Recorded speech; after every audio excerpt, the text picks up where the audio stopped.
Hey guys, this is Anna again. I want to do a little bonus video for you, and it's on the pair EUR, the euro, and the USD, the dollar. And I used to do this all the time. I did a lot of forex trading. I still do it, but not as much as I used to. But I really like this pair along with the Aussie and the US dollar. But let's go over a chart here and see what we got in the near term. What I have here is the 4-hour chart up, and I want to show you from the low of 118 to the high of 142. We've come back and retraced quite a bit.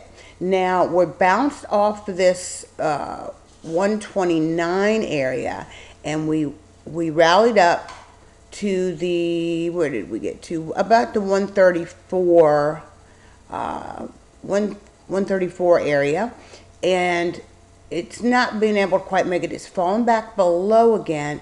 I think it might come back up and try this level, this retracement level right here in the short term, which is about 133, let's say 133 and a half. Okay, let's just call 133 and a half before it finally comes back down and comes back down to this 130 level again.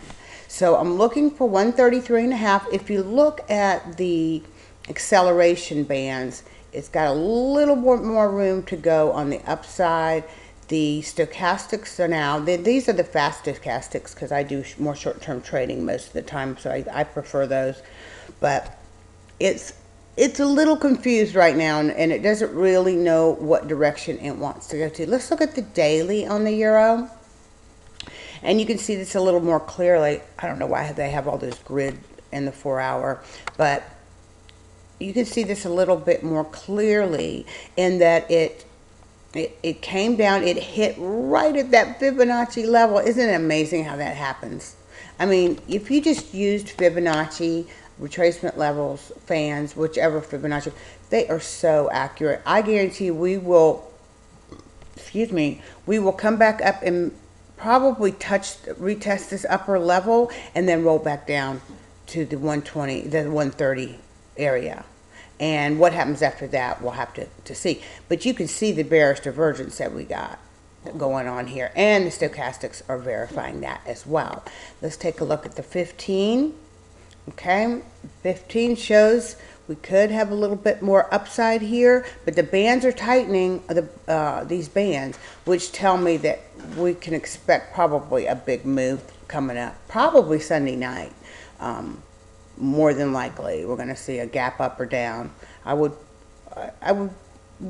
can't tell you for sure, but I would probably say gap down, and then we'll go from there. Now, gaps can be filled quite quickly, especially in Forex, if you notice that. So if you want to, again, if you want to try the lounge, it's 7 days free. All the money proceeds go to my Animal Savers Incorporated LLC, that is a non-profit. So you can feel good about joining and doing something good for the animals, and also doing something good for yourself. And things have really been doing well for us lately, so we're real happy about that, and the members are really happy about that. So so again, I'm looking for maybe a short term up on the euro, a little bit more, and then we're going to head on back down to that 130 level. Okay, thank you. Have a great weekend, and I hope to see you soon.